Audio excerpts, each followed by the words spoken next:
And we're live. We're live. I'm here. Oh, Bill's here. We have a special guest today, Tessa. Oh, no. Kind of special guest. Normally a producer. Joining Make me with feel the hot very mic. special. Thank you. Usually in the room, just in the background a little bit. You sometimes hear us refer to Tessa. Or not refer to, but like make a comment with Tessa. Bill yells at her a lot. No. No. Bill Says would that his never. coffee isn't warm enough. Bill would never. Shawn's just trying to discredit you, Bill. Bill makes his own coffee. Tessa is our marketing content writer here, and she writes our content. That's right. It's a really good introduction, I know. Tessa's joining us today because what we're here to talk about today is how compensation is measured. And Tessa wrote a report on this recently. That report was based on a survey we did with Human Capital Media. It was a survey of about 500 HR professionals in North America. And the kind of genesis of this was we talked to a lot of compensation people here, Bill especially. One of the things we often hear is, how should comp be measured? How should we show the value in what we're doing beyond, well, everybody's in their bands? Well, most of the people are following in their philosophy. How can we really take it beyond that? And so we started to do a survey. It started out with a small survey that we kind of just did. Informal survey. And then we launched a much larger one with HCM, and we held a webinar recently on the results, but we figured we'd talk about them more in depth here today and talk about the findings. How's that sound, Bill? Very exciting. And look, I want to go into this with, we all know that compensation is strategic, right? Every single decision about hiring the right person or people and retaining the right people starts with compensation. It's very rare when somebody's going to work for free. We put a lot of other stuff around that to help drive engagement, to help drive retention. But at the end of the day, a lot of it starts with compensation.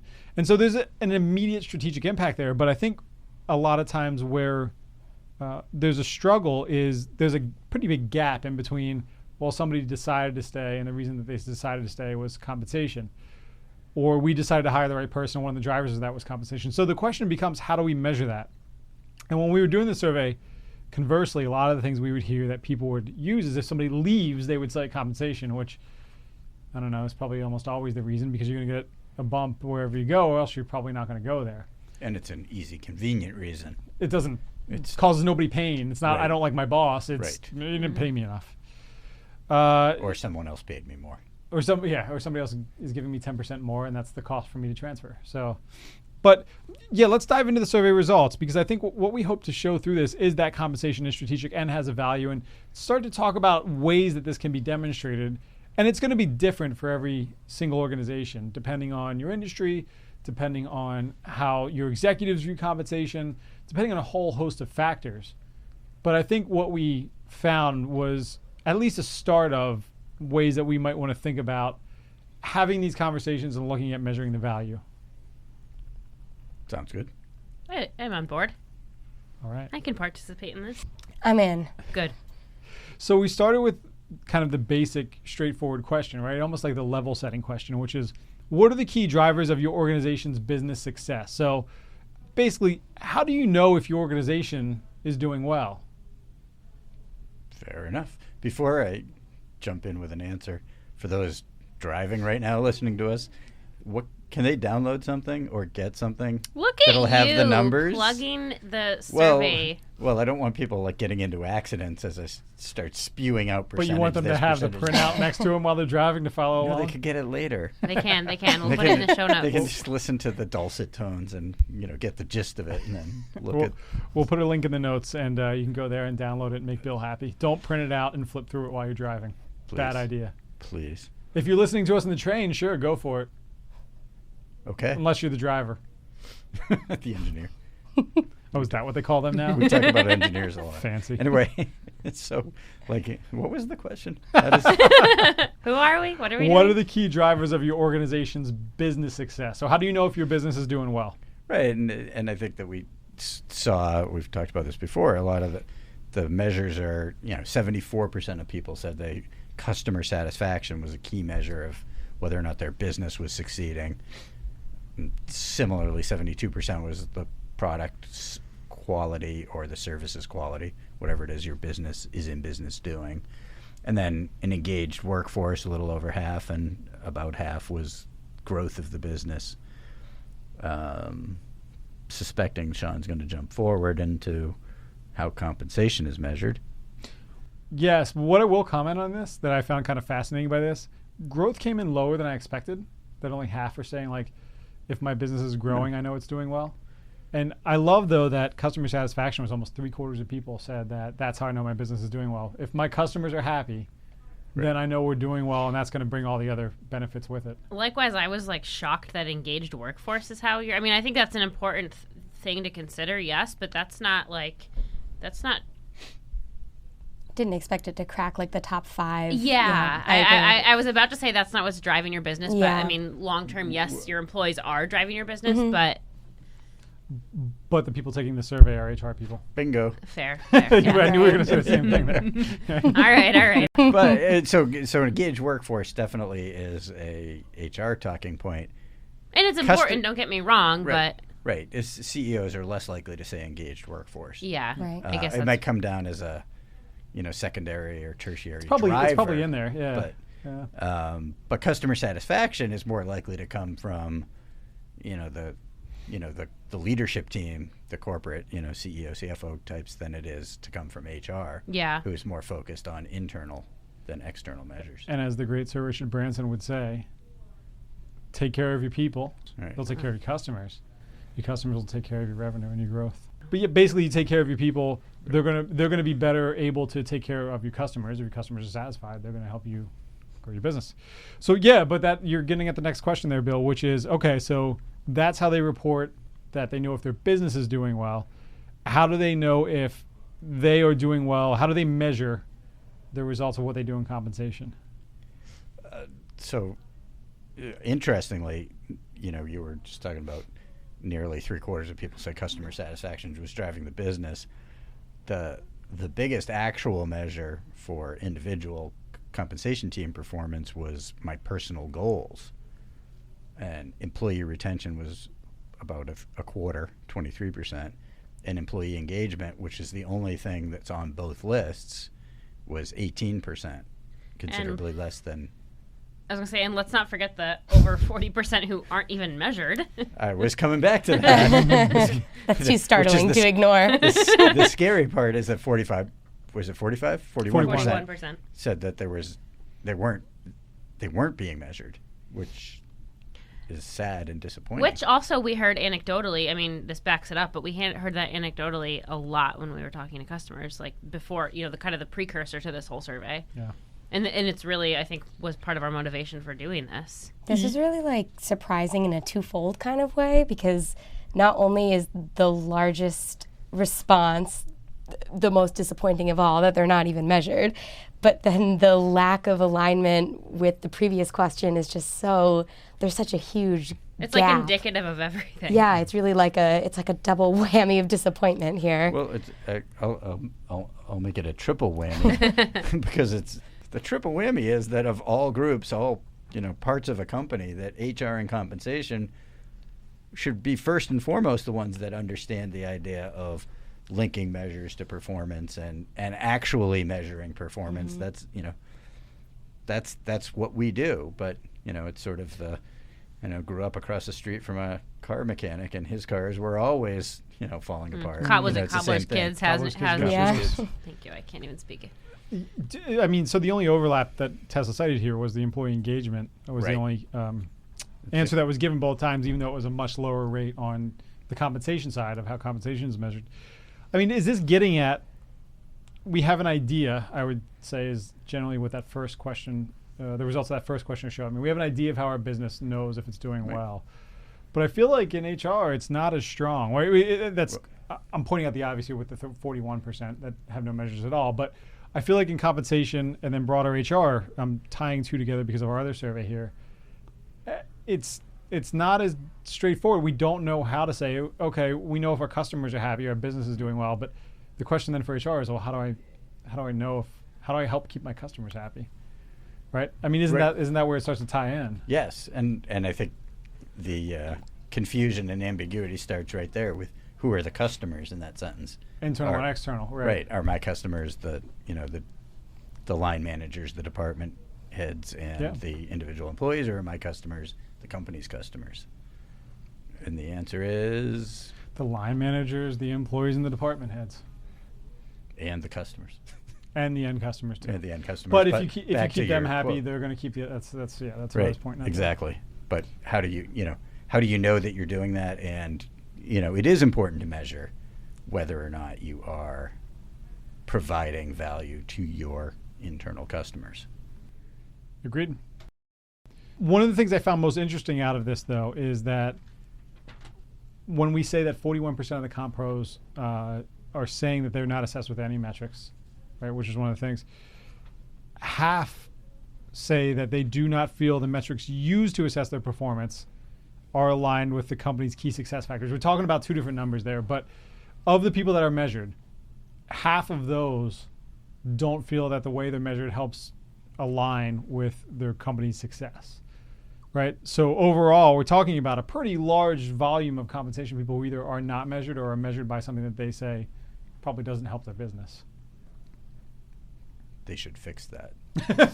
some sound advice. That is, thank you. Coleman. That is the analysis you come here for. Yes. Here's Can't the get that problem. anywhere else. Probably fix that. It's true. Should I go deeper? It might be helpful. Up to you. They might. Your call. Try and figure out how to connect. And I think this, well, I know it's obvious. Like, connect to the business goals. Don't try to change the business goals to meet your internal goals. Mm-hmm. Figure out what the business goals are and how can you support them, or how can what you do support the business's goals. And you'll become much more effective and be seen as being much more effective. How much of this do we think is the person, the audience we surveyed not understanding the broader business KPIs? I don't know the specific answer to your question. I do think that comes up a decent amount, is that they don't quite understand what the business measures are, and like they'll get confused. It's like people, everybody in a company knows what the company does and knows what the company is trying to do at some level, as do presumably all the people that we've talked to.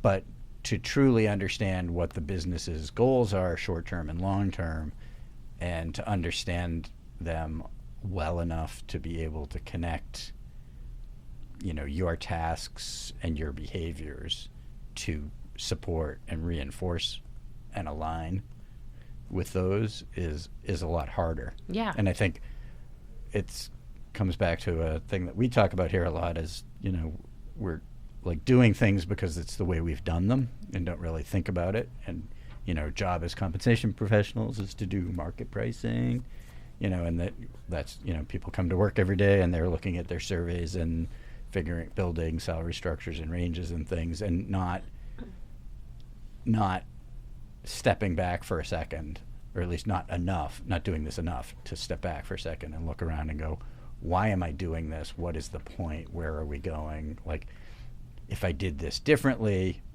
could it have a different impact on the company? Ideally, a better impact. And it's funny that you just said that a lot of this is, we're doing this because this is the way we've always done it, because one of the things that we surveyed on was, why do you think you're measured the way that you are? And 42% basically said it's because what you just said, Bill. We're measured this way because this is how we've always done it. It's habit. And we or the business can't find a better way, so it just is what it is. I'm adding that part in. That's not what they said. That's okay. I will say, though, to your other point, I think if you don't know that stuff, just ask, I would hope, right? But if you're looking at what most measurements there's a handful of common measurements that a business looks at to know whether or not their health is good, right? And some of those ones are the ones cited, right? Are customers happy? Might be one of those ones near the top. But there's 4 that I tend to think about, and that's why it surprised me growth was so low. And I think growth, I wonder if just the way it was phrased was maybe misinterpreted in a way, because it's a survey. It's just a blind response or a response with no context. But I wonder, because growth to me doesn't necessarily mean that you have to be growing by X% a year, but your business needs to sustain itself, right? And so I think growth is one of those things that a business looks at. Unless the respondents could have also been, if thyou're looking at through an HR slant, they could be looking at it as like employee growth too, right? Could be. But still, those things tend to coincide. But yeah, employee growth won't be a measurement of if a company is doing well or not. Yeah. Revenue growth. Growth, profit. So are you making money? Cash, can't run out of that. And then market share. And now all those are going to be different for an industry, but like a nonprofit cares about growth, a nonprofit cares about cash, a nonprofit cares about profit, oddly. And they might even care about market share, depending on where they're at. Listen to your CEO, or read your, if it's a public company, or read the investor financials are public, in a private company. Read what's there, knowing what. I mean, this is sort of like having the teacher's edition of a textbook, knowing what your boss and the people up the food chain from you know, what their incentive plans have in them. You at least then know what has been deemed the key drivers for the executive team. And once you know that, you should have a good sense of what the key drivers for your business are. Yeah, if you're in a publicly traded company and you're not listening to investor calls, that it's quarterly, annual calls, then there's literally no excuse for not. Right? I mean, that's that will be what your CEO cares about. I guarantee that will be covered on there. Right, and press releases, things like that. I mean, there's a lot of things. True. I mean, they tend to be, they're not perfect roadmaps, and because they're public disclosures, lots of things are held back that you don't want competitors or outsiders to know. But you do get a feel for, we're looking to focus on year-over-year revenue growth, or we're reinvesting. So this year, profit is less important than business growth or releasing a new product or whatever it is. And then if you put your HR hat back on, you go, oh, what can we do to make that happen? If we're trying to release a new product by the end of the year, you should definitely make sure that the product people have everything they need and everyone they need. Right. Fully staffed, people are engaged. Happy, not looking for new jobs, well compensated, well bonused or incentivized, so that when the product gets released, they get a bonus or, something along those lines. So, you think of it strategically, it's not just numbers on a spreadsheet, it's behaviors. And the converse of that is, if they're starting to care more about profit this year, right? If growth isn't going to be what they expected or whatever, for whatever reason we're worrying more about profit, managing expenses. So if people come to you with hiring requests, but they don't have the budget, right? Push back on that. If everybody wants to do a raise across the board for a department, right? You have to have those controls and balances in place to help the organization out as well. Right. To keep in mind what you're trying to do, what the business is trying to do, and where the key measures are. And I think pairing those public disclosures that you're talking about with direct communication with leadership is like the perfect combination of just making sure that you completely understand, what the company is chasing after now, what milestones they're trying to achieve. And before people listening get too crazed about this, most of you don't work for publicly traded companies. That's okay.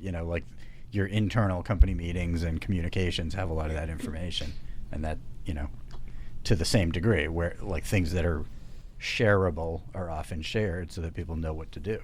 Yeah, a lot of privately held companies tend to share the board deck or a portion of their board deck at employee meetings. Right. And that's going to align you with what do we care about. If that's not happening, well, push for it. Make it happen. Right. Yeah. I mean, it's not about getting company secrets out in the public domain. It's about making sure everyone knows what to do. Everybody working towards the similar goals, right? The same goals. Yeah, absolutely. I can see a pretty tacky poster. Teamwork. Everything's better when we all let's all row together. Yeah. What about hang in there with a cat on it? I knew that was coming next. See, I'm imagining the one in Shawn's a rowing office. crew, and the sun is sun just setting. starting to. No, I think it's just starting to rise. Oh, that would make more sense. Yeah. Should we have a serifed font underneath? Yep, teamwork? 100%. Yeah. Yeah. Together each achieves more. Ooh, I like that. This is just Shawn's side gig here at Pay Factors. You can buy it at inspirationalposters.co. Full-time poster maker. Yeah, as long as you don't work in California, because then we have this whole new set of laws we got to worry about. We're talking about those in an upcoming podcast. Watch Bill. out. Wow, crazy how I did that. But I think one of the things that is important about what we're talking about here, knowing what your company's goals are, and then having something of your own, yours personally and your departments, that map to it, is what I found interesting here is we asked people, what actions do you take, do you, the individual, take as a result of your job performance measurement? And 73% of them said it helps them determine areas for improvement. 45% said better align with organizational goals. Now, I was going to say that those two should be inverse, but it's not really inverse. I would just expect to see the aligning with organizational goals much higher. But what if they're being measured on these really personal levels, right? Then I can see why they they're. kind of are, because like the second most. It'll still showcase common areas in theory where they could improve, and if that's what you're going to be compensated on, that's what you're going to seek to improve. So whether or not it's right, it's just. It makes sense, I think, right, given what people are saying. Yeah, they did say that they're like the second most popular response for how is their job performance assessed is my individual personal goal. So yeah, I'm not saying it's right, but it does kind of track here. I was just going to say that there's a communication issue like embedded in this, and making sure that you understand that your performance is being measured for business purposes, and that you see the alignment, or you see the connection between what you do when you come to work and like a high I don't want to sound too, I don't know, preachy, but a higher level performance, a higher level impact than just, I get better at my job. Yeah, that's one of the biggest drivers of an organization's engagement. Is Correct. if you can see, one of the big drivers is if you can see the impact that you're making on the business. Right. And I wonder how much of this is because like the manager's setting like your individual KPIs as you, Bill. Like if your manager doesn't understand how all of this rolls up and maps, then you're going to be tracked on like silly or meaningless KPIs. Or at the very least, KPIs that don't positively impact the business as a whole. Yeah. Or you tend to be like inwardly focused instead of outwardly focused. And it becomes harder to advance your career, harder to get promoted, oddly, even though you're making yourself better at your job. But you're But you don't get the bigger picture. Right. You're in a little pigeonhole, and you can't see what to do next or the impact. And most likely others in the organization aren't seeing your impact, because otherwise they'd be giving you feedback saying, oh, Katie, you could do this, and that would help us even more. Yeah. And so the second part of that question was, we asked, the first part was individually, what do you do with that? The second part was, what actions does your organization take as a result of your job performance measurement? And what we saw there was 51% say their job performance measurement determines their bonus and other rewards. So remember, go all the way back here. What was the total percentage? It was 41% plus another half of the rest of the people. It was 60-some% total? Right. Basically, let's call it, I'm terrible at math. We'll call it two-thirds. We'll call it two-thirds, and we'll say two-thirds of people either don't have measurement or have measurement that doesn't align with business goals. But now we're saying more than half of them say that these measures, impact their bonus and rewards. Interesting. 37% say it helps them improve professionally. So their organization, if they see areas of strength and weakness, they help them improve their performance professionally. And then 31% say that it determines opportunities for promotion. So a lot of people saying that their income between promotion and bonuses and other rewards depends on these goals. But then also 2/3 saying the goals aren't aligned with the business goals. Or I don't have any. The goals don't exist. They're not there to begin with. Right. That's scary. Cool. I mean, there's a massive gap there. So everything we were just talking about, make sure that aligns with business goals, and to the point that you're saying right before this, Bill, that it's not something that's going to narrow you down, making you inward focused. That's going to, when you are better aligned with business goals, it's easier to communicate the value of what you're doing, just flat out, because people tend to understand those measurements. Right, and more broadly. And those are the ones that matter. Those are the ones that are going to matter to whoever you're talking to. Well, and it's easier to stand out in a crowd and to be perceived or seen as, a high performer, a significant contributor, if you're the one that's doing things that impact other people's jobs, other people's results, other people's deliverables. Yep.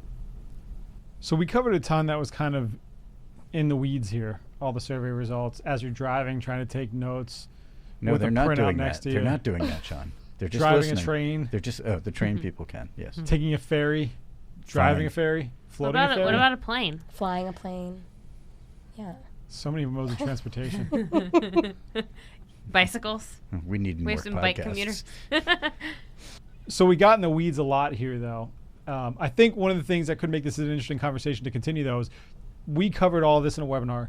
But what might be interesting to do as part of the podcast is to do a little teaser here, Bill. Yes. There's more to come. Little cliffhanger. Is there more to come? Why don't we come back and we'll do thoughts on measurement? We'll really dive into that because this is what we heard from the audience, from the survey respondents. Right. Why don't we do another podcast where we dive into ways that you might actually want to apply the findings from this and think about how you measure at your organization? So are you calling this the first episode in a 2-part series, Shawn? I'm not. You are. I am. I just wrote measurement part 2 on the sticky note, so. There we go. It's Makes official. it Is it legit. mini-series? Oh, Part, What- a Is it micro mini-series like series? 3 or 4? A Part micro two? series? part Part two? 2? Reminds me of, it was just announced at the Super Bowl that they have the Top Gun Maverick coming out, right? Here's my question. Uh-oh. Who's going to remake Hot Shots Part 2? Yeah, I feel like that needs to come back too. He we would need the do good it. parody movie back. So let's come back. Let's come back later this week So we're going to do another podcast. on the how you should think about measuring. So these are the survey findings. Little cliffhanger here. If you want to hear more, subscribe, And rate us. Don't forget to rate us. 5 stars only. and we'll be back later this week with a special Part 2. Part 2.